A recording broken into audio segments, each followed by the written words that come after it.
Hello mga ka-forever! So tonight, we're going to talk about a wedding food suggestion. Gusto ko kasi ng pizza na isi-serve para sa mga guests ko. Tapos, hindi lang yung i-order mo, tapos nasa box siya, kasi lalamig siya agad.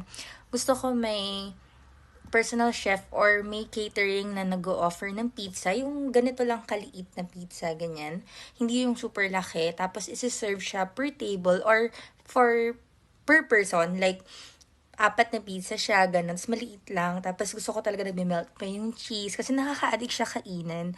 Then, after that, different kinds of flavor ng pizza na andon. Parang ang ganda lang tignan. Tapos ang sarap niya balik-balikan ng mga guests mo, kakainin siya. Tapos, di ba pag usually maliit na mga food serving, hindi siya nakakaumay kainin. Yun lang yung thoughts ko. Kayo ba mga ka-forever? Anong food or parang wedding snack ang pwedeng serve na hindi nakakaumay sa wedding? Let me know. Salamat mga ka-forever.